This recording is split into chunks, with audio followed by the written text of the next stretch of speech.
que viene a ser en este caso nuestro querido licenciado Roberto Cáceres, que es contador, investigador y docente especializado en el área tributaria, con más de 20 años de experiencia, responsable en el enfoque técnico y editorial de boliviaimpuestos.com, plataforma con más de 100.000 suscriptores, donde publica un know-how especializado a través de artículos, libros y guías, miembro técnico de CAECO, del Colegio de Contadores de La Paz y Santa Cruz, y docente de la maestría en la Universidad Andina Simón Bolívar.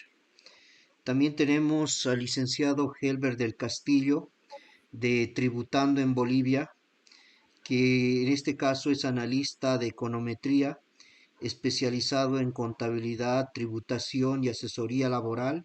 Sus capacidades en análisis e interpretación de estados financieros, control de activos, planificación financiera, estratégica, elaboración de procedimientos y manual de funciones, lo desarrolló durante su carrera laboral y profesional.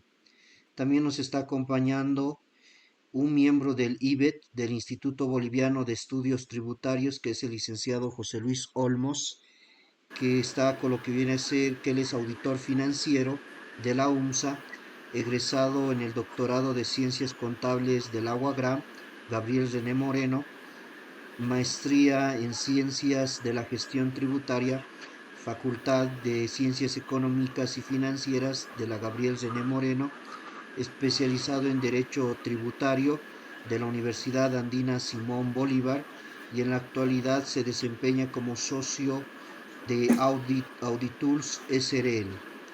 Y también les acompaña mi persona como moderador de este breve conversatorio que vamos a tener, eh, como José Luis Ticona, auditor financiero informático, con una maestría en inteligencia de negocios, con especialidad en tecnologías para la toma de decisiones y el diplomado en Data Warehouse.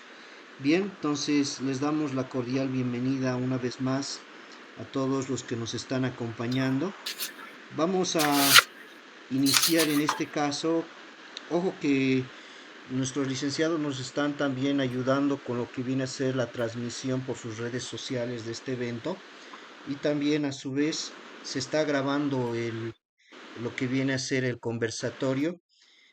Tenemos en el grupo más de 150 personas que se han inscrito por Hacienda Inteligencia, entonces se les va a pasar seguramente la grabación de este conversatorio que vamos a tener. Seguramente van a ir ingresando más colegas a este conversatorio. Bien, entonces vamos a arrancar. Antes de ir con lo que vienen a ser las consultas a nuestros invitados, brevemente les quiero compartir algo como una introducción. Eh, el día viernes tuve la oportunidad de entrar a una reunión organizada por el Colegio de Auditores de Bolivia, donde estaban todos los personeros de impuestos nacionales, desde su gerente general, que es Miguel León, desde su gerente de tecnología de información, que se llama Jové, y también estaba la capacitadora de impuestos nacionales, que se llama Mari Maldonado. Y pues como dato les puedo decir, ya lo había publicado también en mis redes sociales, hicieron la presentación del presidente ejecutivo del Servicio de Impuestos Nacionales, que lamentablemente presentaron pues al licenciado Mario Casón. Lo presentaron como presidente de Impuestos Nacionales. Eso ya me da a entender de que está ratificado por 5 años ya una vez más don Mario Casón como presidente de Impuestos Nacionales. Interesante. Entonces, lo que me pareció interesante es que lo presentaron frente a todo el directorio del Colegio de Auditores de Bolivia y todos los directorios departamentales del Colegio de Auditores. ¿Qué es lo que rescato de esa reunión que tuvimos? Algunas palabras importantes que lanzó Mario Casón. ¿Qué dijo don Mario Casón? La Contraloría está sobre nosotros, por eso estamos implementando cuenta corriente. que la Contraloría nos dijo que nosotros tenemos que implementar esto de cuenta corriente y no lo podemos dejar pasar. Me llama mucho la atención ese comentario en el sentido de que, miren, en el anterior gobierno se han encontrado, ustedes saben bien, muchos casos de corrupción. Yo pienso que la Contraloría debería estar más bien ocupada por encontrar esos casos de corrupción y no por buscar a los contribuyentes y tratar de hostigarlos o presionarlos con una presión fiscal. Otro dato importante que lanzó Mario Casón en ese conversatorio que tuvimos, dijo, si ustedes no corrigen la información en cuenta corriente, igual nomás les vamos a fiscalizar. Eso lo dijo bien claro. Igual nomás los vamos a fiscalizar. Eso es algo que quiero que entiendan para los que, por ejemplo, en la casilla 635 o 640 le están colocando cero y piensan que esto lo van a dejar pasar así nomás colocándole cero o tal vez renunciando a su crédito fiscal IVA, deben entender que igual les van a fiscalizar al final. Entonces, bueno, es lo que dijo Mario Casón. Luego, algo también anecdótico que vi es de que en la plataforma que usa Mari Maldonado no tienen una plataforma de pruebas para el manejo del sistema, porque claramente me di cuenta cuando ella estaba haciendo la exposición de un ejemplo, se lo habían borrado o habían realizado una declaración jurada o se lo han borrado una información y tuvo que salir, entrar con otro usuario en pleno curso y ahí uno se da cuenta que no tienen una plataforma de pruebas para poder en este caso probar el sistema, es decir, lo están probando en línea con información real, o sea, todos los ejercicios que hace ella lo hace con los datos de un contribuyente. Eso es algo que me llamó la atención. Otra cosa que me llamó la atención fue de que por primera vez, Mari Maldonado, en ese curso que dio el día viernes, por primera vez hizo el cálculo con las UFBs.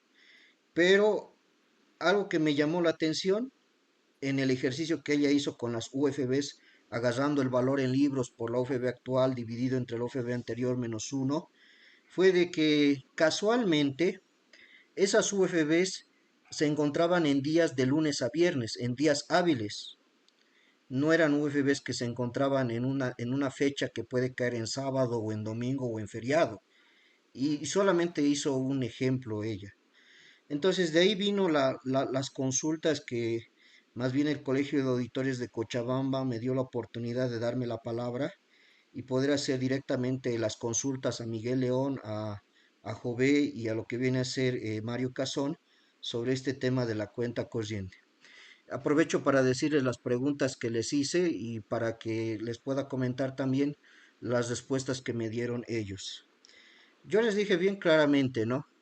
A ver, si ustedes tienen el derecho de hacer sus cálculos del mantenimiento de valor y la actualización y los arrastres en el crédito fiscal IVA, nosotros también tenemos el derecho de hacer nuestros cálculos, le dije, ¿no? Bien claramente, de hacer el cálculo con UFBs. Tenemos el derecho también de hacer la reconstrucción nosotros. Y le dije bien claramente, ¿qué pasaría si el cálculo al cual ustedes llegan es distinto al que nosotros hacemos? ¿Qué pasaría si hay una diferencia? Les dije. Y ellos me dijeron, ahí, me dijeron, entonces tienes que ingresar como un trámite a impuestos nacionales, con una nota formal, comunicando y mostrando tus datos que has llegado tú y tratando de ver cuáles son los errores que se han producido, las diferencias. Y ahí fue donde aproveché y le dije claramente a ellos, les dije, entonces si ustedes están aceptando de que se tiene que hacer un trámite, ¿no deberían sacar una RND, una resolución normativa de directorio que establezca esto? Yo creo que sí, ¿no? Es obvio, ¿no? Sí, porque si no, va a ser algo como que tú puedes presentar tu nota, si no hay una RND, nadie te va a tomar en cuenta en este caso. Entonces sí o sí tiene que haber una RND. Y ahí es donde ellos se callaron, porque no sabían qué decir en este caso. La segunda pregunta que le hice claramente y al punto les dije, a ver, en este tema de la reconstrucción con cuenta corriente, puede haber una rectificatoria con saldo a favor del fisco, les dije, ¿ok? Porque puede haber una rectificatoria con saldo a favor del fisco. Les dije, si hay una rectificatoria con saldo a favor del fisco, ¿por qué no hay una notificación en el sistema CIAT? Es decir, yo encuentro el error, puedo detectar el error en algún periodo pasado desde 2017, pero ese error lo tengo que notificar yo primeramente a Impuestos Nacionales. Ustedes han debido ver que en el portal CIAT en cuenta corriente hay un botoncito que dice rectificar, modificar, ¿no ve? Y certificar. Ahí debería haber también un botoncito que diga notificar, porque estamos en tiempos de notificación electrónica. Yo le notifico a Impuestos Nacionales, ellos lo validan y me devuelven una notificación. ¿Qué dijo Miguel León respecto a esto? No te podemos notificar porque se iniciaría como un proceso de fiscalización. Y ahí yo fue donde pensé, pero ya no les dije, pero yo pienso y digo, pero si Mario Casón dijo que igual nomás nos van a fiscalizar al final, entonces de una vez pues que nos notifiquen entonces. Claro, ¿para qué vamos a esperar? Es que lo que quieren ellos es que nosotros corrijamos para que no exista el proceso de fiscalización, para ahorrarles el tiempo del tema de fiscalización. Entonces, la última, y ahí, aparte de eso, me contestaron que no es necesario, que la notificación, que hay un decreto supremo por ahí que es el 2166. Luego Mario Casón en algún momento dijo, pero ya existe el tema del arrastre de saldos, que eso ya viene desde hace tiempo, pero no tiene sentido, porque como les decía, primero hay que tomar en cuenta que no hay una RND sobre el tema de cuenta corriente. Yo les pregunto algo a los que me están escuchando acá. ¿Alguien sabe el concepto de cuenta corriente? Ni siquiera tenemos el concepto de qué es cuenta corriente. ¿Alguien tiene el concepto de qué es un identificador de deuda? Porque está ahí en cuenta corriente el identificador de deuda. Yo he estado investigando que el identificador de deuda es como el carnet de identidad del crédito fiscal IVA. Y ahí es donde nos tenemos que dar cuenta cómo el crédito fiscal IVA me puede generar una deuda. ¿Por qué le han puesto el nombre de identificador de deuda? Porque al final lo que ellos quieren es determinar la deuda a partir del crédito fiscal IVA. Por eso es que hablan de lo que vienen a ser las multas. Y la última pregunta que les hice, y esta pregunta fue clave y muy estratégica, porque como llegamos a la conclusión de que no hay un RND, y les dije, ok, bien, no hay un RND, no han sacado un RND de cuenta corriente, porque según ellos, el arrastre de saldo se hacía ya desde hace muchos años, que no es necesario. Jové dijo que en este caso no es otro sistema, que es solamente un subsistema. Entonces, perfecto, ya no hay un RND. Esa es una debilidad que tienen ellos, les digo. ¿Saben por qué? Porque si no hay un RND, tranquilamente ellos pueden desbloquear la celda del formulario, esa celda que lo están bloqueando porque no has hecho la reconstrucción. Tranquilamente pueden desbloquear esa celda del formulario 200 porque no hay un RND en este caso. Y eso es algo que el colegio de auditores esperemos que pueda hacer las gestiones. Primero, para que haya una notificación, para que haya un RND, para que haya un procedimiento que establezca qué pasa si hay una diferencia entre lo que yo he obtenido en mis cálculos versus lo que tienen ellos. Y segundo, para ver de que ellos lo puedan desbloquear y dar un plazo para que nosotros podamos hacer la reconstrucción, porque miren, hay contribuyentes que van a tener que hacer la reconstrucción desde el año 2017 y ellos tienen que dar un plazo de tiempo para poder hacer esa reconstrucción, en este caso del 2017. Tranquilamente lo pueden desbloquear la celda porque no hay un RND y pueden dar ese plazo de 3 meses. Yo creo que en 3 meses nadie va a hacer evasión fiscal. No creo que los contribuyentes vayan a hacer evasión fiscal en este caso. Bien, entonces ese es el resumen que les puedo comentar del conversatorio o el conversatorio que tuvimos también con Impuestos Nacionales.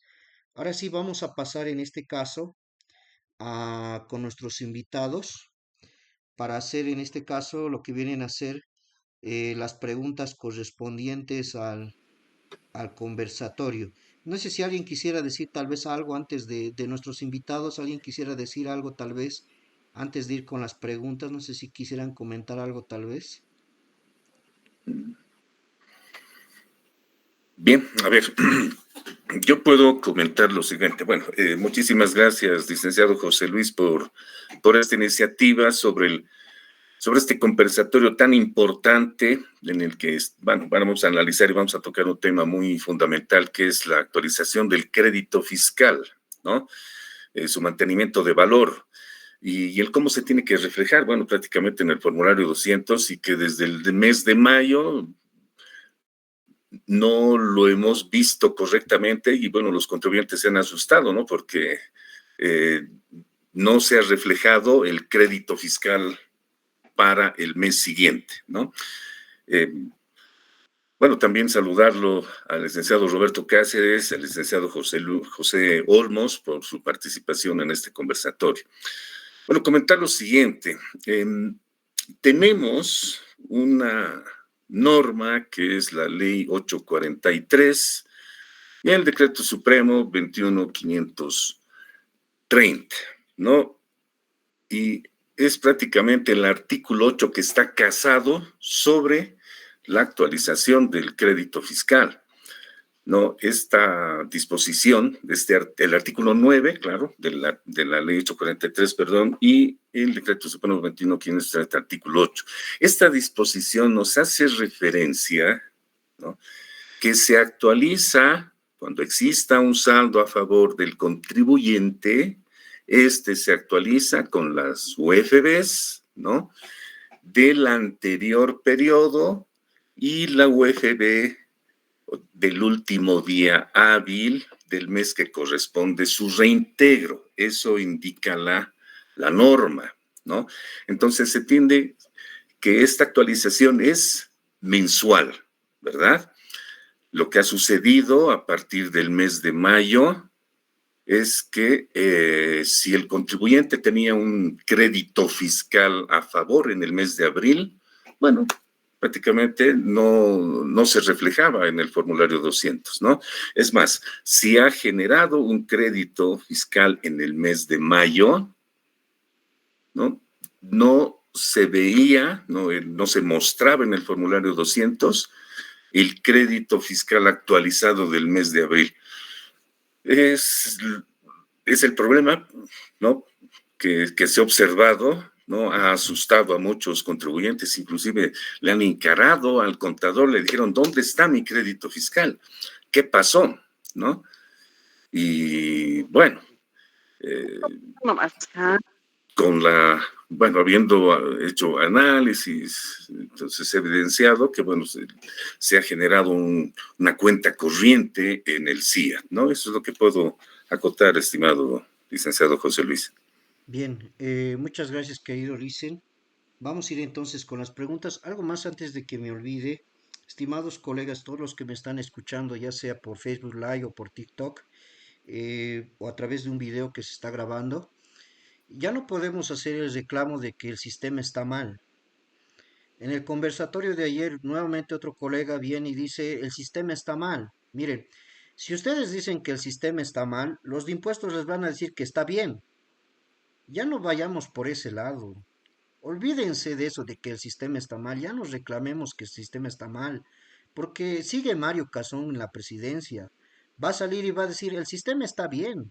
O sea, no vamos a lograr nada diciendo que el sistema está mal, ¿no? Como lo dijo ayer un colega, el viernes lo dijo un colega. No llegamos nada a eso. Bien.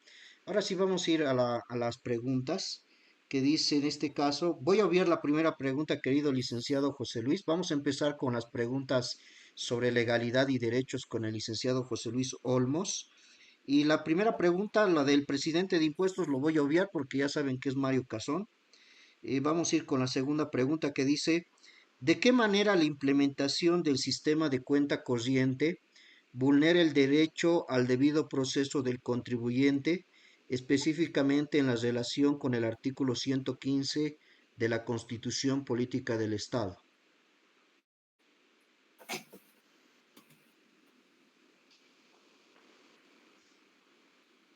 Su audio, listen, está desactivo, le cuento. Mil disculpas. Muchas gracias, licenciado Ticona. Bien, respecto a la pregunta, en sí engloba un tema que en sí es demasiado importante y delicado, más aún que podríamos ver o avisorar una esperanza de cambio con la coyuntura que estamos viviendo actualmente, el cambio de presidencia y bueno, del entorno político también. Pienso que antes de responder la pregunta, tenemos que hacer hincapié en lo que es el tema de fondo, ¿no? El tema de fondo. Nosotros estamos ya acostumbrados a obtener las resoluciones que van siendo emitidas por la administración tributaria, que prácticamente citan a un directorio, ¿no? Un directorio. Entonces, vemos también que en ese directorio no solamente está actuando el presidente, ¿no? Entonces, ahí ya vamos viendo una primera vulneración, porque obviamente que va contradiciendo a lo que es el principio de legalidad tributaria que está consagrado en el artículo 6 del Código Tributario. Más que todo, la fuente de esta conformación del directorio viene a través de una ley del Servicio de Impuestos Nacionales. Entonces, son varios años, porque a partir de la edición 2000 en que se sanciona esta norma, esta ley, ¿no? Hace de que veamos la ausencia de los miembros del directorio, para comenzar. ¿Y por qué cito esto? Porque en realidad el directorio no ha sido simplemente estructurado por puro deporte. En realidad han sido, la lógica ha sido ubicar personas técnicas ya con solvencia profesional que mantengan un nivel de independencia en los criterios técnicos por las resoluciones que se vayan a dictar, ¿no? Entonces, en ese sentido, hemos tenido ya un largo tiempo, un largo periodo donde hemos visto que ese directorio está ausente, ¿no? En ese sentido, ahí el presidente simplemente va emitiendo todas estas normativas, lo cual ya vemos una contradicción, o sea, una vulneración a un primer digamos, principio, ¿no? De legalidad, por un lado.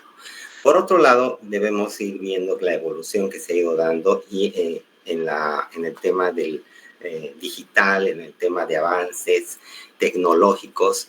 Y obviamente no podemos hacer a un lado el citar a la influencia que ha ido que va marcando en países de Latinoamérica el Centro Interamericano de la Administración de las Administraciones Tributarias, que es el CIAT con C, ¿no? Entonces, el CIAT, por ejemplo, ha marcado un desarrollo en el CIAT con S, ¿no? En línea, ¿no? Para justamente sugerir y hacer que en nuestro país implemente justamente la modernidad por la administración tributaria al implementar este sistema, ¿no? El CIAT.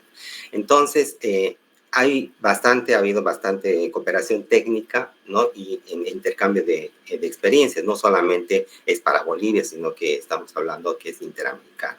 Entonces, este CIAT prácticamente ha tenido ya, se ha ido gestando mucho más antes, pero sí han habido atrasos, ¿no? Hemos visto atrasos y ahora con el cambio de gobierno, todo eso, entiendo que ha habido una presión fuerte para que el CIAT de una vez arranque, pese que en la primera fase ha tenido bastantes y aún tiene bastantes fallas que vamos viendo. Entonces, y ahora viene ya el complemento a la respuesta a su pregunta, que es el tema de si estas fallas y todo lo que se ha estado dando en esta etapa, vamos a decir, experimental, viola además el principio, o sea, viola el principio del debido proceso. Y evidentemente sí, porque desde ya el artículo 115 de la Constitución Política del Estado es el que garantiza el derecho al debido proceso. No sabemos que además a la defensa de ser oídos siempre, y en este caso, al ver que este sistema aún no ha sido totalmente comprobado, es más, como usted decía, licenciado Ticona, ellos todavía están experimentando con nosotros, obviamente pues desde ya está la violación a estos principios, ¿no? Entonces, yéndonos ahora a la parte de la cuenta corriente, que es uno de los módulos, vamos a decir, presume la existencia de deudas, ¿no? Entonces, y ahí estoy de acuerdo, corroboro lo que usted decía, licenciado Ticona, que no hay una resolución administrativa, ¿no? Deberían notificarnos.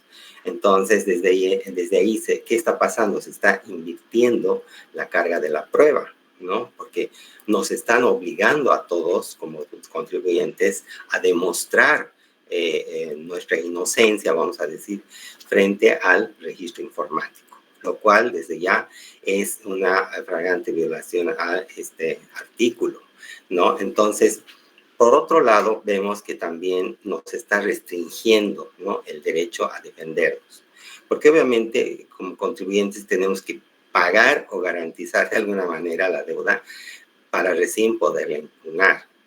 Sin embargo, vemos que ya en este módulo de cuenta corriente aparecen adeudos que en realidad son ficticios porque esos montos ya fueron cubiertos. Entonces, y esto a manera simplemente de ejemplo, ¿no? ¿Por qué? Porque no solamente es eso, son un montón de observaciones que, más que todo con el crédito fiscal, que sabemos que es el plato fuerte de la administración, en el cual nos impide que podamos computarnos, porque obviamente eso hace de que la administración no llegue a percibir el importe recaudado, porque obviamente es un derecho que nosotros tenemos de consignar este crédito fiscal a nuestro favor, ¿no? Entonces, obviamente es este aspecto, este brazo operativo del IVA, es el que más recelo tiene de parte de la administración en cuidar, en fiscalizar, para que obviamente no prospere, ¿no? Entonces, vemos también, queridos colegas, que no existe una institucionalidad en la administración como tal, ¿no? Vemos bastante rotación, no hay un aspecto, criterios técnicos de parte de los componentes, ¿no?, que van tomando, digamos, la gestión en la administración y que administran como tal, ¿no?, los impuestos. En este sentido, todos nos vemos vulnerados, ¿no? Nos vemos vulnerados porque no estamos recibiendo la información adecuada, las instrucciones apropiadas, y obviamente ni ellos mismos saben cómo funciona, por lo menos en las regionales, acá en Santa Cruz, vamos a decir, todo es, pregunten, hagan su consulta a La Paz, entonces directamente una dependencia total con la nacional,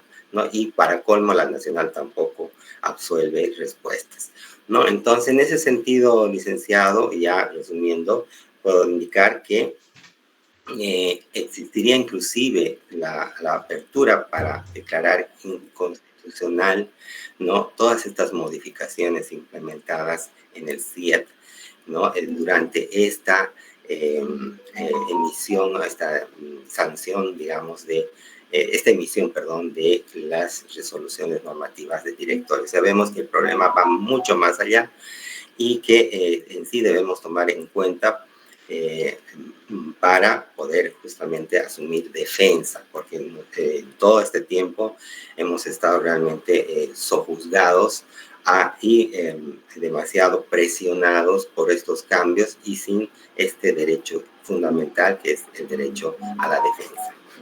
Gracias, licenciado. Muchas gracias, querido Licen. Sí, justamente como comentaba usted, Mario Casón no tiene un directorio, ¿no? Y varios preguntan en las redes sociales y dicen, y una pregunta que todos nos hacemos, ¿no ve? ¿Y quién le audita a impuestos nacionales? Y justamente como decía el licenciado Olmos, pues es a través de un directorio que tendría que ser independiente en este caso y tener toda en este caso podríamos decir, transparencia posible en este directorio, porque no le podemos poner al presidente del CAU, yo creo, o de un colegio de auditores, no lo podemos colocar pues en ese directorio, porque ya saben que tiene que ser independiente, ¿no ve? Entonces hay que buscar una persona que sea totalmente independiente. Esta pregunta yo ya la había peleado con un funcionario público de impuestos nacionales, esta misma pregunta. ¿Y saben qué me respondió un funcionario de impuestos? Me dijo, pero el artículo 115 no solamente ve el procedimiento administrativo, también ve el procedimiento civil, el procedimiento penal. Tú solamente te tienes que basar en el Código Tributario Boliviano. Yo ya sabía que cuenta corriente no hay un RND y le dije entonces, ¿de acuerdo a qué artículo se basa de la ley 2492 se basa en la cuenta corriente? Y bueno, ahí se terminó la llamada. Me dijo, se está yendo la llamada, ya no te puedo responder. Bueno, entonces es algo importante y como les decía, respecto al debido proceso, no hay una notificación. No importa que tú lo estés detectando el error o impuestos lo detecte el error, igual tiene que haber una notificación electrónica. Pero ellos, ¿por qué no quieren que haya una notificación? Porque eso iniciaría un proceso de fiscalización y verificación. Y ellos se quieren ahorrar ese trabajo. O sea, quieren ahorrarse ese trabajo para que algún contribuyente, como diría alguien, meta la pata y haga el trabajo que ellos tendrían que hacer. ¿Se dan cuenta? Entonces, eso es justamente lo que ellos quieren. Gracias, querido Licen. Vamos a ir con la siguiente pregunta entonces. Vamos a ingresar a la siguiente ronda de preguntas, que viene a ser preguntas sobre procedimientos y rectificatorias. Acá nos va a ayudar en este caso el licenciado Helbert. Vamos a ir con la primera pregunta que dice, en el marco del nuevo sistema de cuenta corriente, ¿es procedente o viable que el contribuyente presente una impugnación administrativa antes de realizar la rectificación de sus declaraciones juradas?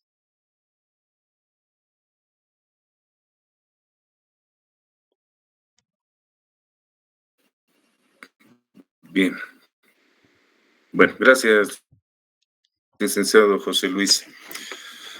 Eh, bueno, en este caso, presentar una impugnación, ¿no?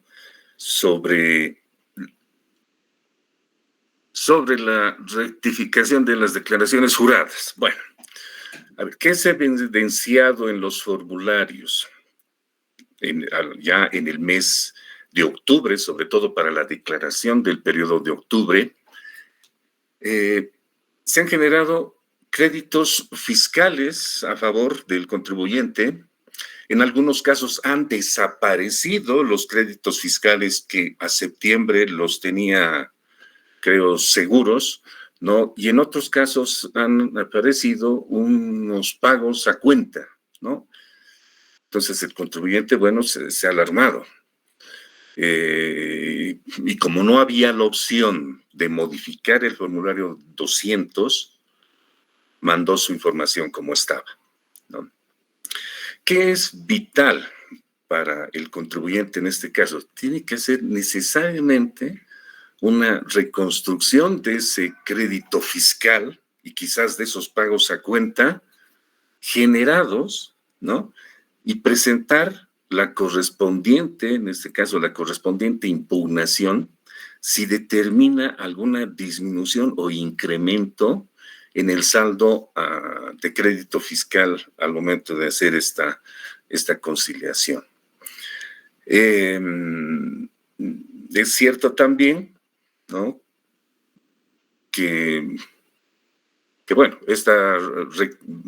bueno, tendrá que presentar pues una nota, inclusive al Servicio de Impuestos Nacionales, sobre esta situación, ¿no? En el momento que evidencie la distorsión de los saldos que figuran en cuenta corriente con los que ya tenía registrados en sus mayores, ¿no? Y bueno, quiero acotar, digamos, un tema sobre la Constitución Política del Estado, justamente, que es el artículo 311, ¿no? Que hace referencia al respeto a la iniciativa, de la iniciativa empresarial, ¿no? Y seguridad jurídica. Cuando no existe esta complementación, ¿no? Entonces se vulneran los derechos de los contribuyentes, ¿no? En este caso, al momento que estén declarando sus formularios, ¿no? Y dicho sea de paso, si por alguna situación esta declaración, bueno, de hecho, todas las declaraciones son sujetas a fiscalización, pero si por alguna razón el SIN promueve sancionar, ¿no?, por la generación de esos saldos anteriores que vienen desde 2017, entonces existe una total vulneración de los derechos del contribuyente, ¿no? Es importante, creo, ¿no?, que se efectúe una revisión, y no solo una revisión, es más, que se exija mediante los colegios de auditores y contadores que el Servicio de Impuestos Nacionales emita esa resolución normativa de directorio donde implementa la famosa cuenta corriente y cuál es su mecanismo. O sea, tiene que haber necesariamente una reglamentación sobre este punto, ¿no?, para evitar confusiones, para evitar distorsión de ciertos criterios, ¿no? Esa es mi opinión, licenciado José Luis. Muchas gracias, querido Dicen, estamos muy de acuerdo. Y ojo que quiero decirles algo, colegas, no sé si acá hay un abogado tributarista.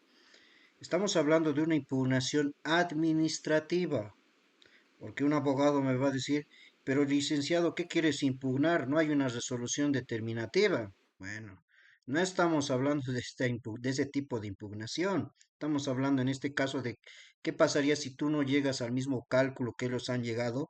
Tienes todo el derecho de presentar tu nota y decir que no has llegado a los mismos cálculos.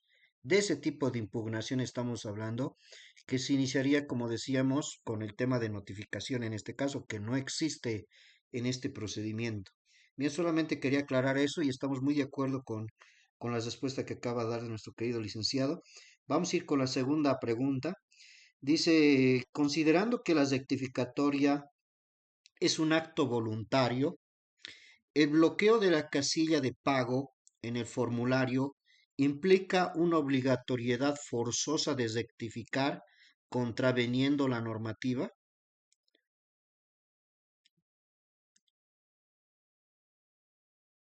La pregunta igual es para nuestro querido licenciado Helbert.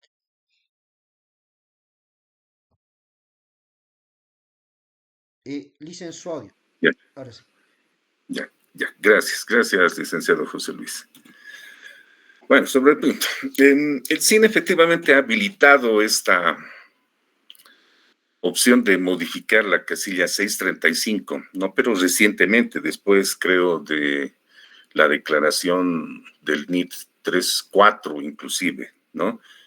Es más, creo que recién el día jueves o viernes ha habilitado esta opción de modificación del formulario 200 para, ¿no?, corregir, en este caso, la casilla 635 que corresponde al crédito fiscal, ¿no? La casilla 622 que hace referencia al importe utilizado de pagos a cuenta del periodo, y la casilla 640 que corresponde al importe utilizado de pagos a cuenta anteriores, ¿no? De hecho, una rectificación, bueno, sí conlleva modificar el registro de compras y ventas, eso es cierto, ¿no? Pero teniendo esta opción, en el supuesto que hayamos detectado, perdón, en el supuesto que hayamos detectado un crédito fiscal mayor, ¿no?, o inferior inclusive, entonces estaríamos corrigiendo ese formulario. El detalle es que tampoco tenemos una resolución normativa de directorio donde nos indica hasta cuándo, hasta qué fecha podríamos hacer este tipo de modificaciones. Estamos hablando del periodo de octubre que vence en el mes de noviembre, y bueno, simplemente tenemos la última resolución, la 10-2545, que amplía el plazo de presentación de las declaraciones juradas para los NITs con terminación 7 y 8, ¿no? Pero no más, ¿no? ¿Hasta cuándo podemos hacer este tipo de modificaciones? Da a entender que inclusive podríamos modificar periodos anteriores ¿no? Es cierto también que modificando estas casillas no incrementa la base imponible del impuesto, entonces, por lo tanto, no se consideraría así como una rectificación, ¿no? Pero, sin embargo, hay que tener el cuidado y antes de efectuar, digamos, esa modificación en estas casillas importantes, ¿no?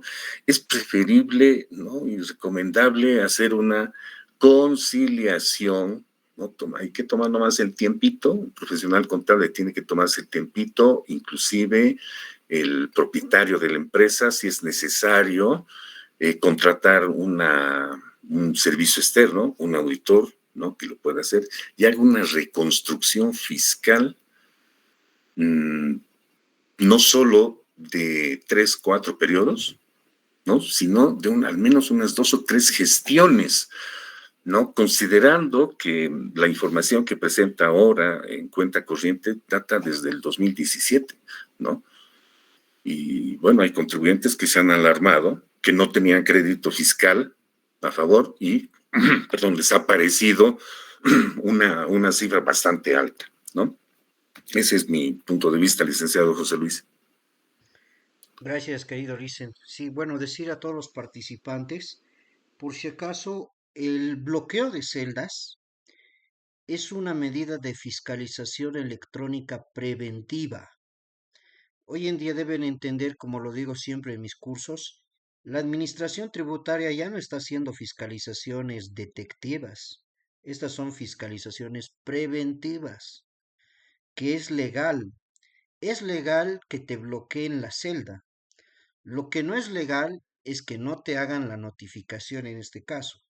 Lo que no es legal es que mientras tú estás haciendo tu reconstrucción, esté aumentando tu deuda por mantenimiento de valor e intereses, porque deben entender esto. A ver, quiero que entiendan la siguiente lógica. Ya me preguntaban por el grupo sobre el tema de multas. Si tú encuentras un error en un formulario del 2017 que hace que baje tu crédito fiscal IVA, eso te genera una deuda con la administración tributaria. Calculen ustedes desde el 2017 cuánto va a aumentar tu deuda con mantenimiento de valor e intereses. Ahora, algo que sí es cierto, la administración tributaria no tiene la facultad de anular multas y sanciones. Solamente se puede hacer a través de una ley que es un perdonazo tributario. Y eso Impuestos Nacionales no lo puede hacer. Lo contradictorio es que impuestos sí puede crear multas, pero no puede eliminar multas. Pero eso es algo que lo tiene que trabajar ya el gobierno en las modificaciones que tiene que hacer a la ley 2492. ¿Por qué? Si yo tengo que hacer, por ejemplo, una reconstrucción desde el año 2017, yo tengo todo el derecho como contribuyente de que la administración tributaria me dé un plazo por lo menos de unos 3 meses para hacer esa reconstrucción, donde no me esté cobrando ni mantenimiento de valor ni intereses por ese lapso de tiempo que yo voy a hacer en este caso mi reconstrucción. Entonces es algo que tenemos que tomar en cuenta. Bien, vamos a ir en este caso con la última pregunta para nuestro querido licenciado Helbert, que dice, asumiendo la permanencia del sistema SIAT, ¿qué propuestas concretas se pueden formular para mitigar las inconsistencias sistemáticas y mejorar la confidencialidad, perdón, la confiabilidad de la cuenta corriente tributaria?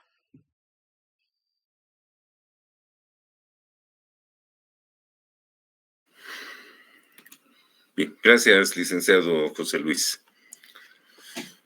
Bueno, permanencia del sistema SIAT, ¿no? Es una pregunta bastante interesante, ¿no? De hecho, el SIAT es, desde mi punto de vista, el SIAT es un sistema muy inteligente, ¿no? Pero, ¿cuál es el gran problema? Las recurrentes actualizaciones que han generado que los contribuyentes inclusive no puedan declarar a tiempo sus declaraciones juradas, ¿no? La interrupción del sistema al momento de emitir una factura que ha generado inclusive duplicidad, ¿no? Supongamos, bueno, y esto se ha visto, el contribuyente que utiliza una modalidad portal web registra una facturita el día 5 de cada mes por alquileres. Bueno, habiendo verificado, se tiene nomás ese registro, si efectúa, digamos, la verificación de las facturas emitidas, tiene el único registro de la factura número 5, digamos, ¿no? Bueno, pasa el tiempo, ¿no? Y al momento de la declaración, ¿qué nota? Que existe una factura 6 y 7, inclusive con los mismos valores al mismo cliente, ¿no? Al mismo beneficiario, ¿no? ¿Cuál es la respuesta del SIN en ese momento, ¿no? Y en fecha límite de declaración, la respuesta del SIN es que tiene que efectuar un trámite en línea, ¿no?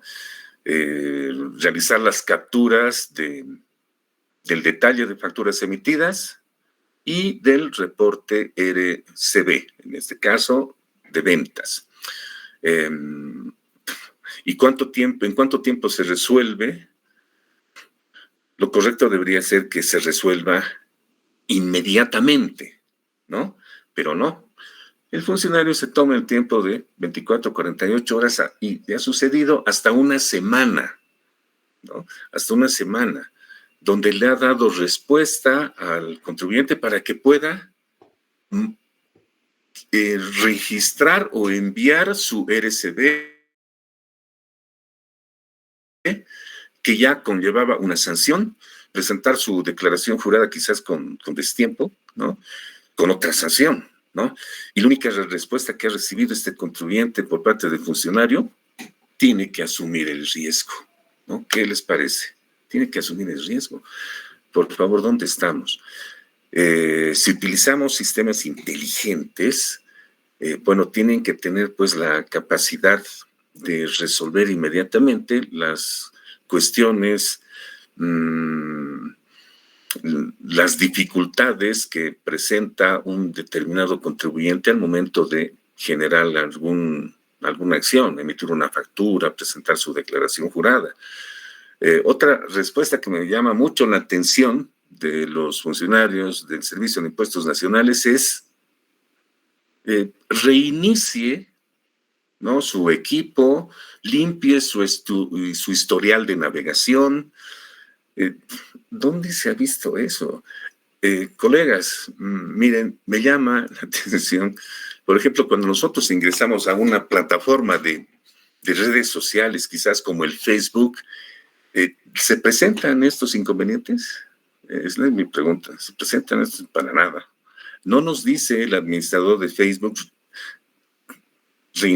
reinicie, limpie su historial, ¿no? Como si el contribuyente tuviese la culpa de ingresar a varios directorios, llamémosle así, navegar mucho, y eso ralentiza el acceso al SIAT, ¿no? Inclusive he visto en una transmisión por TikTok de los funcionarios del CIN en cultura tributaria, bueno, que decían que, bueno, que tenía que contratar el contribuyente un internet mucho más, con una banda mucho más ancha para que pueda acceder al sistema, ¿no? Bueno, absurdos, ¿no? Así lo considero, absurdas respuestas, ¿no? El SIAT, yo, como lo decía anteriormente, es un sistema bastante inteligente, sí, pero que ha ocasionado problemas, ¿no?, por las actualizaciones continuas que ha tenido, ¿no?, que tiene, y seguramente van a tener muchas actualizaciones más hasta que, bueno, esté completamente limpio, ¿no?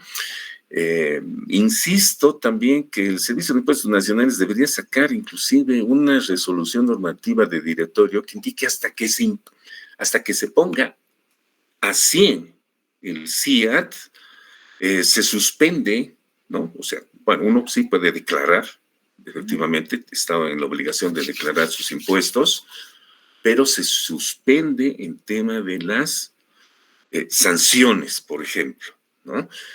Es, opino eso, estimado licenciado José Luis. Muchas Ese es gracias, mi punto de querido, vista, ¿no? querido Lice, ¿no? No, Gracias. hace unos días nomás se les fue la luz, se les fue la luz El viernes, y claro, esto fue el día jueves, ¿no? claro, Jueves y por eso sacaron las resoluciones viernes. yo digo, ¿y dónde está su plan de seguridad de información? Claro, Porque ¿dónde está? claro, cuando se te va la luz, el plan B es usar un generador eléctrico auxiliar. Y Mm, los bancos tienen plan A, plan B, plan C, plan D. Ellos creo que tienen solamente un plan A. Si se va la luz, le van a decir al contribuyente, tiene que esperar hasta que vuelva la luz. Si se va el internet, exacto. tienen que esperar hasta que vuelva lo que viene a ser el internet. Algo que no sé por qué, qué sucede con la administración tributaria. A ver, ¿cuál es la diferencia entre los bancos y la administración tributaria? Porque los bancos también generan grandes cantidades de información. Es casi similar a la administración tributaria. La única diferencia yo vería en tema de tecnología es que la administración tributaria, a diferencia de un banco, recibe grandes cantidades de información en ciertas fechas. Es por eso que han dividido de que tú envíes los que, de acuerdo a la terminación de tu NIT, tú vas enviando esa información en este caso. Pero se pueden implementar, yo creo, otro tipo de estrategias para poder subsanar lo que viene a ser el tema del cargado de datos. Y bueno, termino con algo más, ¿no? Para generar un poco más de confianza al contribuyente, también mejorar lo que vienen a ser sus capacitaciones, ¿no? Desde el hecho de que no tienen una plataforma de prueba del sistema. Es decir, que si yo estoy haciendo mi reconstrucción, lo voy a hacer directamente sobre el sistema, no hay una plataforma de prueba. Imagínese usted, si no hay una plataforma de prueba, los que están en la universidad, los estudiantes de la universidad, yo me pregunto, ¿qué están aprendiendo en la universidad? ¿Estarán aprendiendo cuenta corriente en la universidad? ¿Estarán llevando cuenta corriente? Si ni siquiera hay una plataforma de pruebas, ellos ni siquiera deben estar haciendo prácticas con cuenta corriente. Ustedes como contribuyentes o contadores tampoco están pudiendo hacer prácticas porque no hay una plataforma de pruebas y también en este caso de las inconsistencias, vuelvo a hablar lo del colegio, de los colegios de contadores. Es buena la intención de que habilitan un correo para que envíen los contadores sus fallas en el CIAT, pero eso tendría que hacerlo la administración tributaria. Ellos tienen que habilitar un buzón de reclamos donde yo pueda subir el tipo de error que estoy teniendo con la captura de pantalla y mandarlo en un formulario que ellos tienen que habilitar, donde se me genere una hoja de ruta, donde yo pueda controlar qué momento me van a dar respuesta, para que no te estén diciendo, contáctate con soporte técnico. O sea, yo tengo que tener una evidencia a través de un número de reclamo, un código de reclamo, para que me sirva como prueba futuro y decir, señores de impuestos, yo en tal fecha, mi sistema se ha colgado y he hecho mi reclamo a través de su formulario que está en el CIAT. Y aquí está la evidencia. Ahí tengo el número que se me ha generado en tal fecha, con el tipo de reclamo que he hecho, he subido las evidencias y esto me sirve como prueba para decirles que he incumplido con mi obligación tributaria. Y eso es lo que tienen que pedir las cámaras de comercio, colegios de contadores y auditores. ¿Qué impuestos habilite lo que se llama el BUS, el módulo o subsistema de reclamos en este caso? Tiene la obligación de habilitar ese módulo de reclamos. Yo no entiendo por qué los colegios hasta la fecha y las cámaras de comercio, yo no entiendo por qué no han hecho ese reclamo. No sé si no nos estamos dando cuenta. Yo no entiendo qué está sucediendo acá. Pero bueno, a ver, vamos a continuar. Ahora vamos a ir con las preguntas, en este caso, sobre plazos y estrategias. Ahora sí vamos a ir con nuestro querido licenciado Roberto Cáceres y no sé si está ahí. querido Licen. Ahí está. Vamos a ir con la primera pregunta. Dice, dada la complejidad de la reconstrucción de información de múltiples gestiones, ¿es necesario o justificable solicitar una prórroga o ampliación de plazos para la corrección de las declaraciones juradas? Hola, ¿qué tal? ¿Cómo está, licenciado José Luis? ¿Cómo está Herbert? ¿Cómo está José Olmos? Está también por ahí. ¿Qué tal? Bueno, esa pregunta en realidad implícitamente está reconociendo algo que no es correcto, ¿no? ¿Por qué? Porque no puedo yo pedir la postergación de algo que tengo todo el derecho de realizar, ¿no? O sea, las declaraciones juradas, según, a ver, voy a colocar en la pantalla, según el artículo 93 del Código Tributario, dice que hay dos formas de declaraciones juradas o de determinación de la deuda. Uno lo hace el contribuyente con una autodeterminación y lo hace el fisco, ¿no? O la administración tributaria de oficio, ¿no? Cuando lo hace de oficio, desde luego, son revisiones de lo que ha hecho el contribuyente y son fiscalizaciones, desde luego, ¿no? Entonces, el contribuyente tiene derecho, todo el derecho de autodeterminar cuánto debe de impuestos. Entonces, no puede pedir una postergación para realizar eso, ¿no? Entonces, ahí yo creo que hay una imposibilidad, o sea, ya se está reconociendo cuando uno solicita ese derecho que uno tiene, ¿no?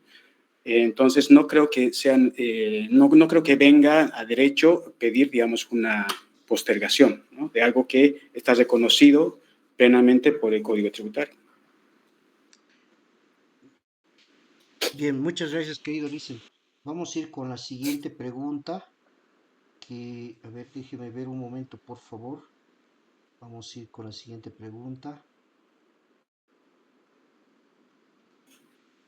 Dice, ¿qué consecuencias tributarias inmediatas y futuras se generan al declarar cero bolivianos en las cosillas de arrastre del saldo 635 y pagos a cuenta 640 con el fin de postergar la conciliación de la cuenta corriente? Ya. Sobre ese punto, igual estamos asumiendo una medida que está implantando la Administración Tributaria a través de sus sistemas que no es legal, ¿no? Entonces, no podemos responder sobre la factibilidad de hacer algo por encima de esta vulneración. Yo creo que el hecho de que no se permita al contribuyente declarar o modificar sus ventas o su crédito fiscal, etcétera, ya es una suerte de coacción por parte de la Administración Tributaria para que declare algo que no es o que no sea de su propia voluntad, ¿no? En este caso, por ejemplo, cuando se duplican las ventas, el contribuyente está obligado a realizar esa declaración de todas maneras, a pesar de que sabe que no es lo correcto, ¿no? Pero no hay una forma de declarar, entonces lo tiene que declarar nomás porque si no al siguiente mes ya le aplican la marca de control, ¿no? Entonces aquí viene, yo creo que el sistema está bien, ¿no? Recogiendo lo que ustedes han dicho, yo creo que el sistema está bien, la intención decía, pero lo que pasa es que en este momento a través del sistema, se está vulnerando eso de la seguridad jurídica, porque no están haciendo procedimientos basados en normativa. Por ejemplo, cuando te hacen una marca de control, no hay un procedimiento, no te dan una notificación ni nada para quitarte la dosificación, ¿no? Otra es este arrastre, digamos, del crédito fiscal que se hace, o del débito fiscal o de las ventas que se hace al formulario, automáticamente desde los libros de compras y ventas, registro de compras y ventas, que no debería ser así. Si bien es una sugerencia, ya está bien hasta ahí, pero obligarle al contribuyente a que declare lo que dice el registro de compras y ventas ya es una vulneración a la autodeterminación, ¿no?, del Código Tributario.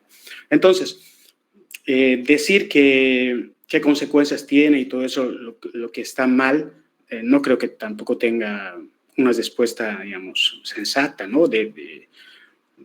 Hay que, primero, de inicio hay que ver qué está mal, ¿no? Para para realizar o no algo, ¿no? Ya, ya está bien, querido Licen. Gracias por también mencionar el tema de marcas de control, porque eso me hacía pensar, ayer hablaban por si acaso, lanzaban conceptos que no sé si ellos mismos entienden qué conceptos hablan los de impuestos. Eh, Mario Casón decía crédito fiscal indebido. ¿Qué será crédito fiscal indebido para él? Quisiera saber. Su capacitadora decía crédito fiscal inexistente. ¿Qué será crédito fiscal inexistente para ellos? Porque yo les puedo dar N ejemplos de lo que es un crédito fiscal inexistente, de lo que es crédito fiscal indebido. Por ejemplo, yo le pregunto al licenciado Roberto, si usted le compra a alguien que tiene la marca de control, ¿su crédito fiscal es indebido, inexistente, como dice Mario Casón y sus capacitadores? Es una hipótesis que tiene que ser demostrada, ¿no? Por ejemplo, la lista que se tiene en la Administración Tributaria de NITs observados es una lista que debería ser probada, digamos, o con sentencia ejecutoriada para saber que realmente son comercializadores, ¿no? Entonces, una lista me parece interna y no es un fundamento. Tampoco las pruebas que vaya a tener, digamos, impuestos de sus sistemas para decir que automáticamente, por el comportamiento de terceras personas, el crédito fiscal se tenga que depurar. No hay una norma que diga eso, ¿no? Lo que está pasando es lo siguiente, y esto a ver, tocando fondo, digamos, lo que significa esto de la cuenta corriente, hay un común denominador en una tergiversación que se tiene sobre el entendimiento del IVA y del IUE, ¿no? Y es que el artículo 9, el artículo 9, a ver, vamos a ver exactamente con la ley. El artículo 9 habla acerca de una diferencia determinada que tiene que ver con el crédito fiscal y el débito fiscal, ¿no? Y si hay una diferencia a favor, se la tiene que actualizar, ¿no? Con mantenimiento de valor. Eso lo sabemos de memoria. Pero cuando vemos este tipo de, digamos, de segregación en el SIAT, no nos estamos dando cuenta nosotros que debajo hay un criterio que no es legal, ¿no? Primero, la base para poder, el criterio que se tiene para poder calcular el IVA es mensual, ¿no es cierto? No es diario, tampoco es según facturas, y menos aún es de lo que se utiliza para poder compensar, ¿no? Entonces, no hay ahí una separación del IVA individualizado o aislado. Siempre el IVA se determina en función a un mes de todas las facturas, de compra, de venta, para determinar más y menos, para determinar cuánto de impuesto hay o no hay, ¿no? Entonces, esta medida de hacer de aislar el crédito fiscal o el débito fiscal, no solamente pasa a este nivel del CIAT, sino pasa en las fiscalizaciones también.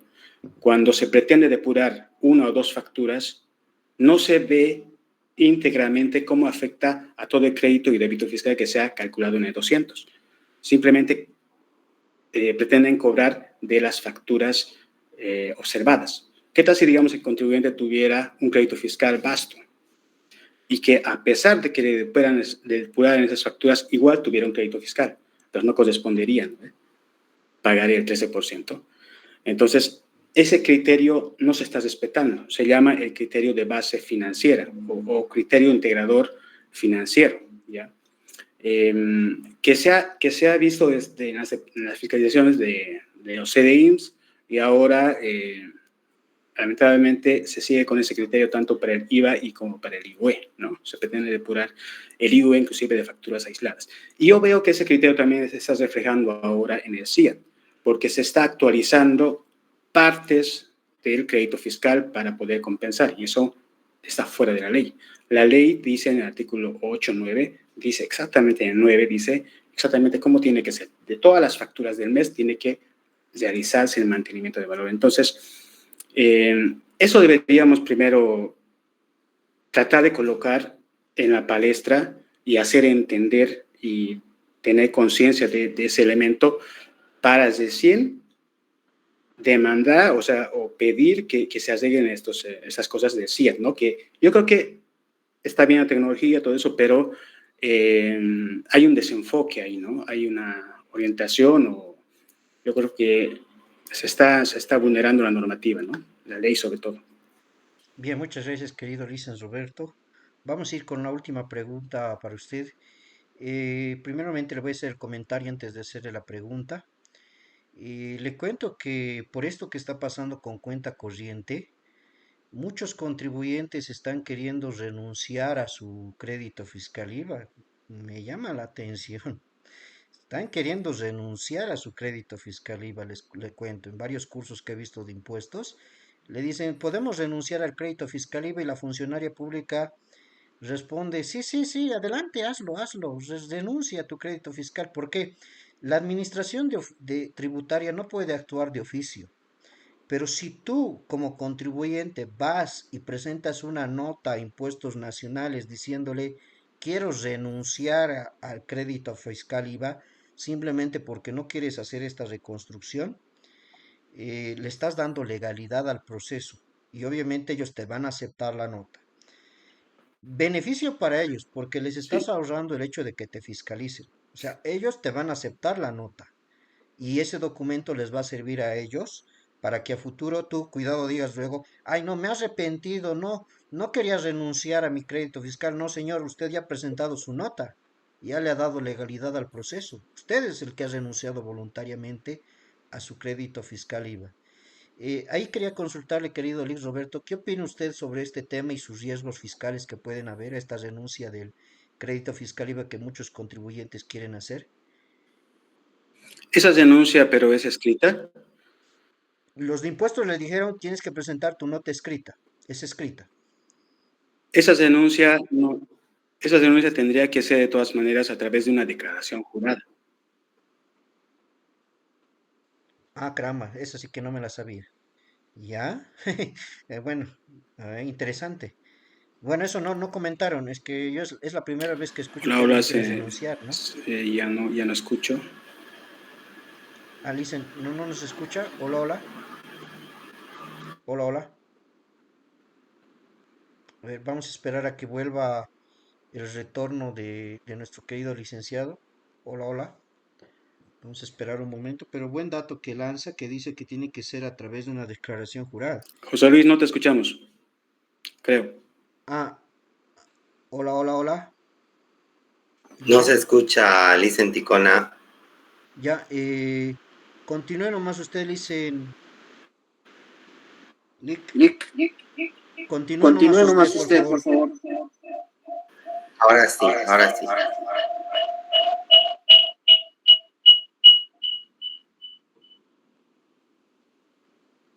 Hola, hola. Hola, hola.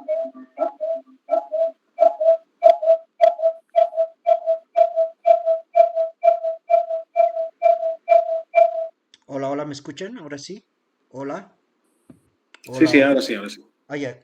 Bueno, le decía interesante el dato que usted daba, querido licenciado Roberto, de que tiene que ser a través de un formulario.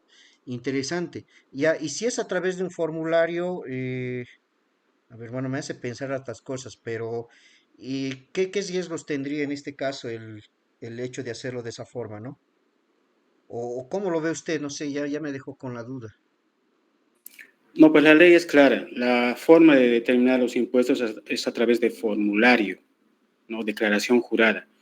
Entonces se está tergiversando en crear otros elementos para poder eh, determinar la deuda. Por ejemplo, el hecho de que tú declares tanto de facturas en el libro de compras o de ventas no es una declaración jurada. Y tampoco debería hablarse de una rectificación de libro de compras y ventas o de registro de compras y ventas. Es un anexo de la declaración jurada. La declaración jurada es lo primero y eso está por la ley. Entonces, ahí hay un mal entendimiento, ¿no? Una tergiversación. Entonces ahí estaría equivocada la funcionaria pública, porque ella dijo solamente presente en una nota, no dijo más, ¿no? O sea, solamente dijo eso, ¿no? Habría que consultarles también a ellos para ver qué opinan, pero buen dato que nos lanza, querido licenciado. Vamos a ir con las últimas preguntas. Estas últimas preguntas de gestión profesional es para cualquiera de nuestros tres invitados que quieran responder en este caso.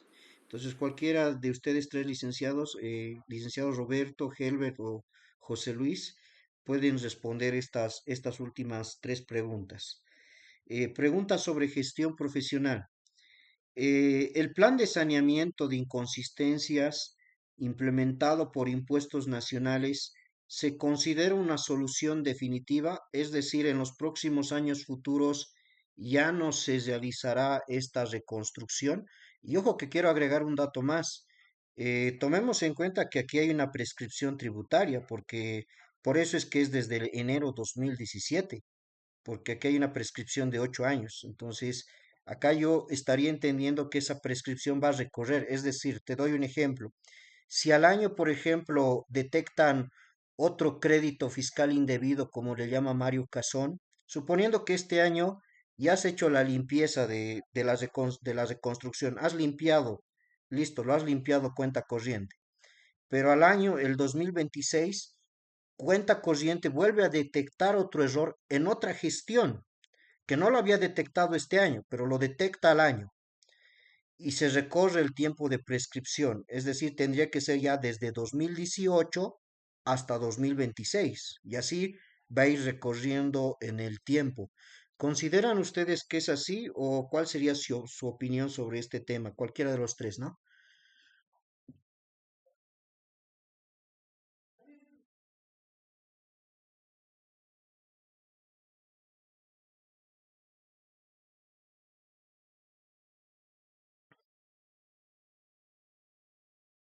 No sé si alguien quisiera tal vez opinar sobre este tema, si es que va a persistir el tema de cuenta corriente o este año nomás es el problema, o sea, ya de aquí al año ya no va a haber esto de reconstrucción, obviamente si es reconstruido, ¿no ve?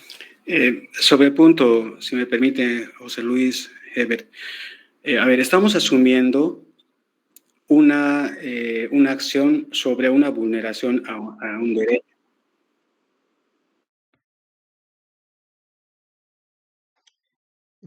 Se fue la señal, parece licenciado.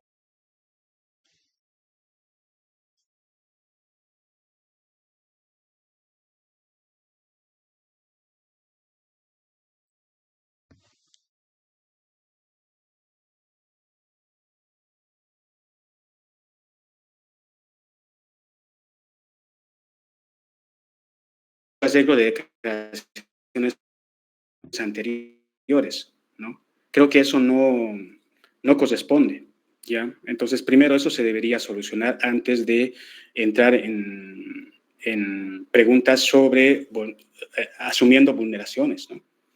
Ya, gracias, querido Lice. No sé si tal vez José Luis o licenciado Herbert quisieran decir algo más, tal vez. Sí, yo quiero decir algo, José Luis. Respecto al aspecto de la declaración jurada, ¿no? Esta situación vulnerable en el sentido, se presenta una situación vulnerable en el sentido de que el saldo del crédito fiscal no se va arrastrando, se entiende que se va arrastrando. Entonces, sin embargo, ya en un periodo aparece que debe, ¿no? Es más, si uno declara, porque ese rato, digamos, no cuenta con el efectivo, vamos a decir. Sin embargo, ya aparece distorsionado, o sea, ya ese saldo que acumulado ya se presenta como inexistente. Entonces, ¿cómo podríamos entender esta situación? ¿No? Entonces ahí se entendería que ellos están haciendo ya implícitamente una fiscalización, ¿no? Porque cómo se puede sustentar el hecho de que ya ese crédito fiscal no exista, ¿no? Entonces, y eso va complicando obviamente incluso a la pregunta que usted hizo, José Luis, o sea, ya yéndonos a prescripción y todo eso, estamos entendiendo que se están modificando directamente en cabeza de la administración haciendo a un lado el carácter de declaración jurada que debe existir, ¿no? O sea, por parte del contribuyente, al separar ya la cuenta corriente, o sea, el crédito fiscal en la cuenta corriente, o sea, ya atropellar y quitar ese crédito, ¿no? Entonces, eso creo que es muy grave, ¿no?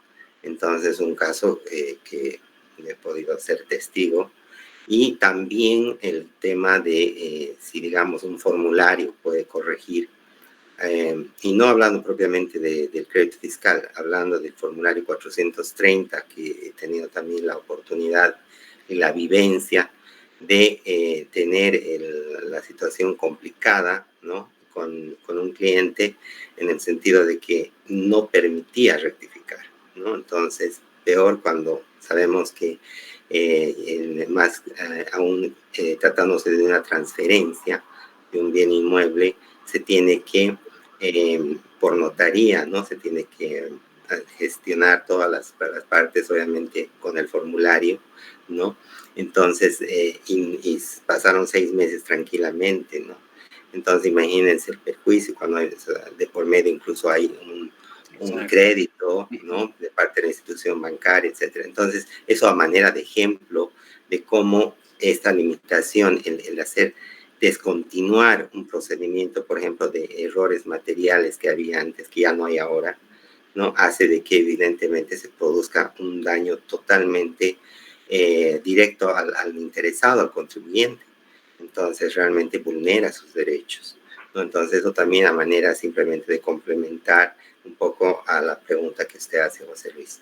Gracias, querido Licen. Sí, justamente eso es lo que quieren ellos, ¿no? Porque si, por ejemplo, la rectificatoria nos genera un saldo a favor del fisco y tú lo corriges y lo rectificas, les estás ahorrando el trabajo a ellos de presentar la documentación, en realidad, les estás haciendo un favor a ellos y eso es lo que quieren ellos en realidad con esto que se llama la fiscalización preventiva, porque cuenta corriente ya es una fiscalización preventiva en este caso, ¿no? No es una fiscalización detectiva donde te piden documentación, pero sí es una fiscalización de tipo preventiva.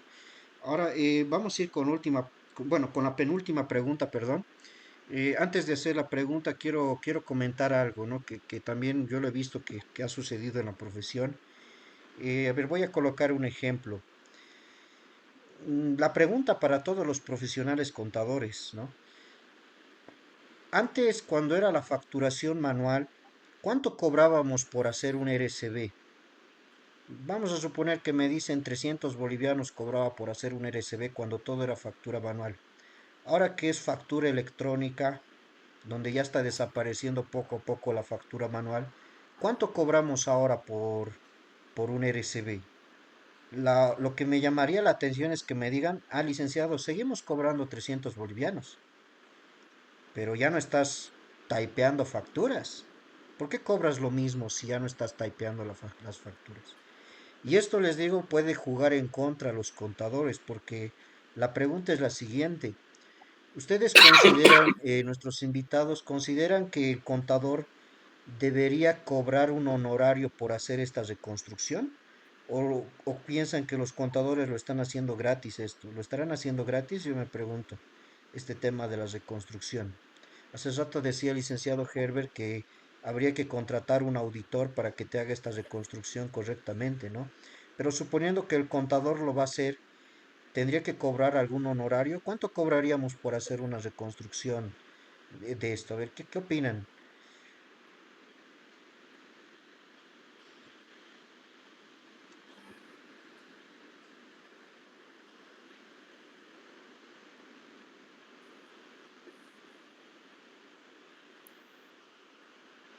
Bueno, depende mucho del tipo de empresa, ¿no?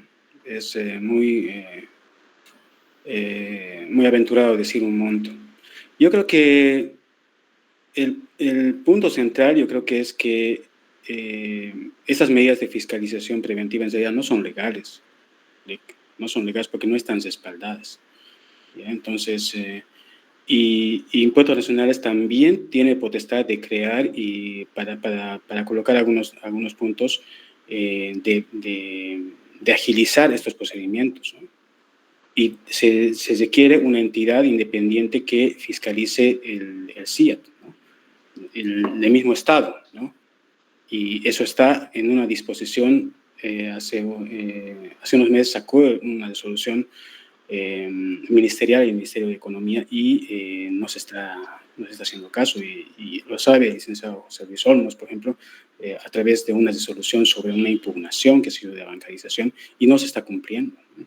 Entonces, decir que el CIAT está mal, yo creo que deberíamos decirlo de manera técnica a través de una entidad, ¿no?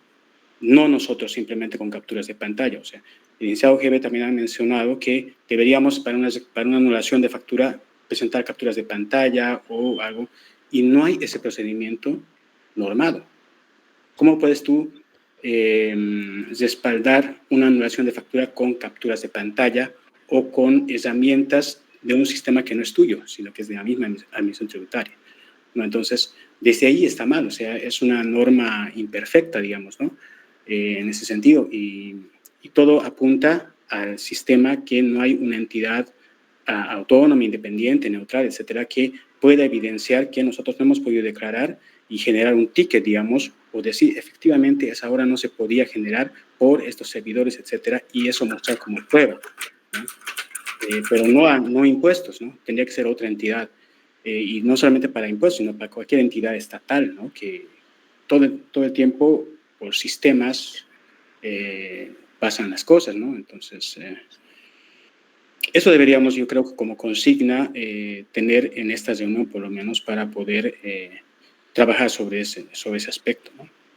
Gracias, querido Lisen. Bueno, esta es una pregunta más para los colegios. Hemos pasado el enlace recién a alguien del colegio. No sé si se ha podido unir, tal vez el licenciado Lorenzo.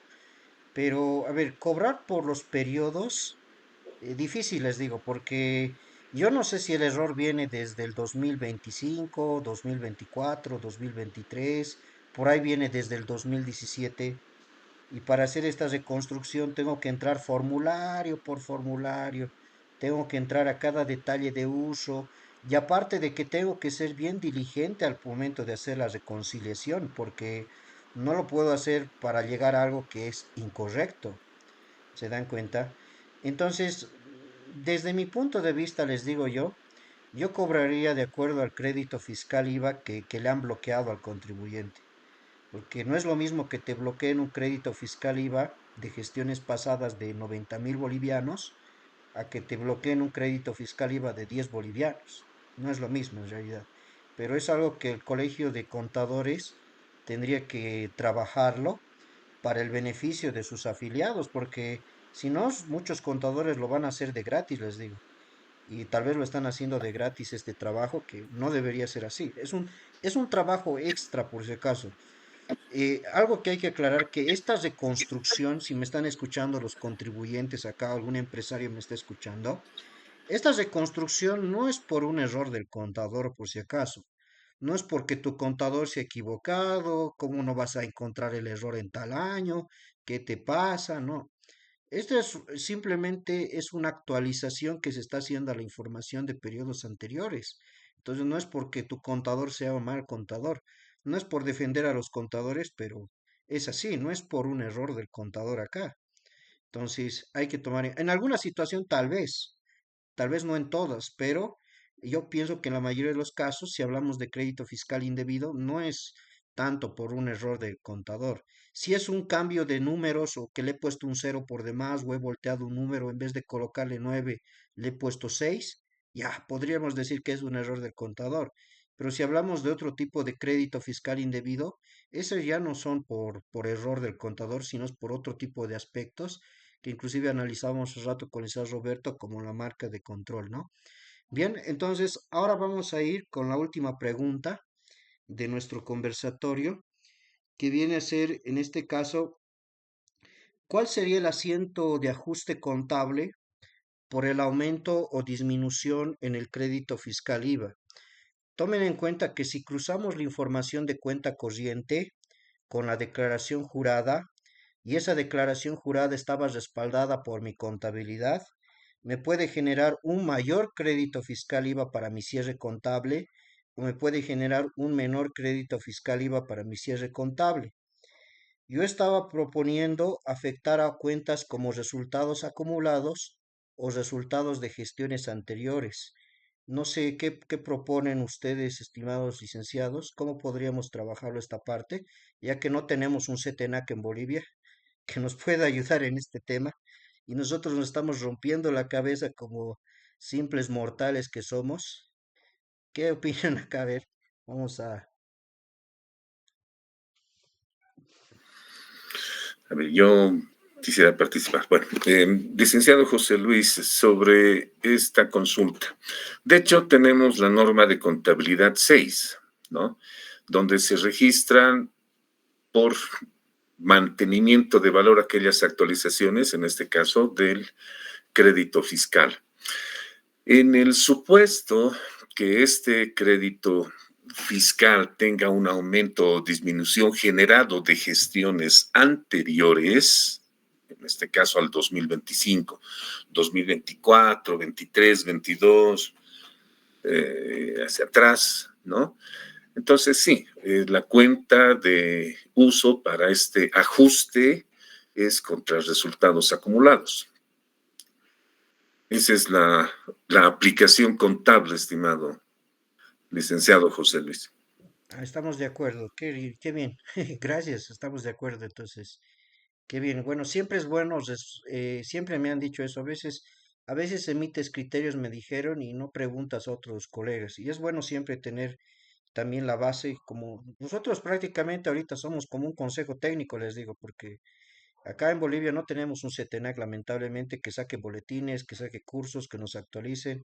Como les decía, yo ayer me tuve que infiltrar en sus cursos el día viernes me tuve que infiltrar para poder encontrar información. ¿Se dan cuenta? Es que mandan solamente el enlace a los que están afiliados al colegio. Si eres consultora en contabilidad o auditoría, ahí nomás te mandan el enlace, si no, no tienes derecho a participar. Entonces, bueno, es muy lamentable eso. Con eso habríamos cerrado entonces. No sé si tal vez nuestro querido licenciado José Luis de esta última pregunta o quizás Roberto quisiera tal vez dar alguna opinión más o nos quedamos con resultados acumulados todos. ¿Mm? Estamos bien, ¿no? Tal vez, bien, perfecto. Entonces, a ver, vamos a buscar preguntas de nuestros que nos están escuchando y vamos a ver si alguien tal vez quiere activar su audio, pero les pedimos algo, necesitamos preguntas para ayudar a la profesión, no preguntas de sus cuentas personales, de que a mí en mi cuenta corriente me da tantos, no. Necesitamos preguntas genéricas que ayuden a toda la profesión, que ayuden a todos los colegas.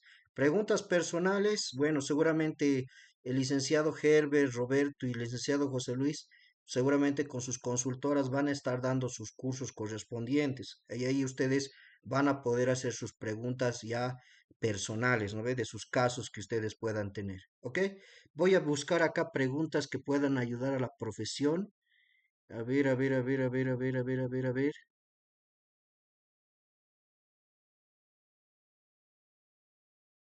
Bueno, acá no veo preguntas genéricas.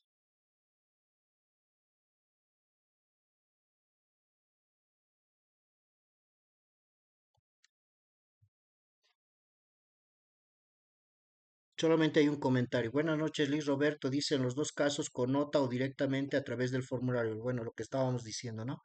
Bien. Creo que no hay preguntas. No sé si alguien tal vez de los que nos está escuchando quiere hacer una pregunta habilitando su audio, pero que no sean preguntas personales.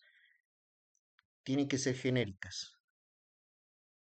Dice, opinión personal, estoy decepcionado del Colegio de Auditores y Contadores. Bien, creo que no hay preguntas, querido licenciado Roberto, José Luis, licenciado Herbert. Les agradezco por haber aceptado esta invitación de poder dar este conversatorio. Les digo que estoy sinceramente agradecido. Yo como haciendo inteligencia les digo, no me cierro a nadie.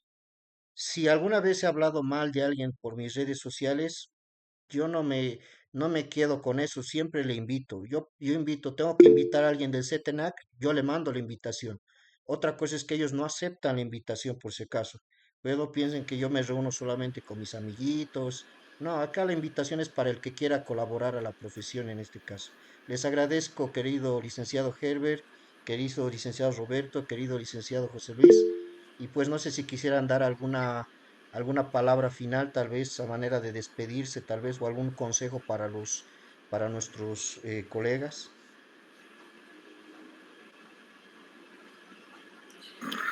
Bien, bien, perdón. Muchas gracias, licenciado José Luis, por esta, por esta iniciativa, ¿no? Reiterando. Es importante que todos los profesionales en el área contable, de auditoría, estemos al día, ¿no? Para poder asesorar a nuestros clientes, ¿no? Y bueno, recomendación, digamos, un puntito, ¿no? Si el cliente emite facturas, ¿no? Y lo asesoramos externamente, ¿no? Es una opción. Vayamos revisando diariamente que no exista duplicidad para evitar dolores de cabeza, ¿no? Si el profesional contable es de planta, lo propio, ¿no? Yo creo que lo hace, ¿no? Revisar diariamente todos estos registros para evitar un dolor de cabeza a nuestros clientes, ¿no? Eso es todo. Muchísimas gracias, licenciado José Luis. Un saludo al licenciado Roberto y al licenciado José Luis Olmos, ¿no? Bendiciones. Muchas gracias, licenciado José Luis, gracias a los colegas que han participado ahora, ustedes también, todos los que han participado, los que han estado escuchando, todos los profesionales. Simplemente decirles que debemos estar siempre consensuando y representando, porque en realidad de pronto la administración con nuestro silencio puede tomar ventajas que van a violar nuestros derechos. Entonces, yo creo que en todo momento debemos estar atentos, alertas y pedir a la administración tributaria, a la nueva, o de pronto, como dijo el licenciado José Luis, parece que va a seguir el mismo presidente, bueno, no sabemos. De todas maneras, que cambie esa actitud hacia los contribuyentes. Realmente una actitud demasiado fiscalista, una actitud demasiado inflexible, ¿no? Donde ya no queremos tener ese trato, no es nuestra intención evadir, no es nuestra intención defraudar ni nada, al contrario, queremos tener un justo trato y también esa cordialidad que se debe tener con todos los contribuyentes que estamos aportando para el desarrollo del país con nuestros impuestos, ¿no? Eso simplemente. Y agradecer por este espacio a usted, José Luis, licenciado José Luis Ticona, porque está siempre preocupándose por la profesión, ¿no? Agradecerle mucho a usted por esa inquietud, esa iniciativa. Muy buenas noches a todos. Bueno, por mi parte, estimado José Luis, Herbert, José Luis también, Ticona, una de las consignas que ha dado el nuevo gobierno ha sido respetar la ley, ¿no? Respetar la norma. Entonces, debería eso replicarse en todas sus entidades, y en este caso el Servicio de Impuestos Nacionales, que creo que ha perdido el enfoque en algunas cosas y necesita reenfocarse para cumplir la normativa, ¿no? Hemos evidenciado, por ejemplo, aquí que se está incumpliendo la seguridad jurídica en todos los procedimientos, de algunos arbitrarios de sistemas simplemente, ¿no? A través de sistemas. Entonces, ese ajuste yo creo que es urgente, necesario, porque solamente eso está causando en este momento todos los problemas, yo creo, ¿no? Entonces, agradecer por poder dialogar sobre estos puntos, yo creo constructivamente siempre, y bueno, vamos a estar atentos a cualquier convocatoria que se puedan realizar de iniciativas de este tipo, ¿no? Muchas gracias, licenciado José Luis. Un gusto. Hasta luego. Gracias, muy buenas noches, queridos licenciados. Hasta otra oportunidad. Que todos tengan muy buenas noches, que tengan buenas noches.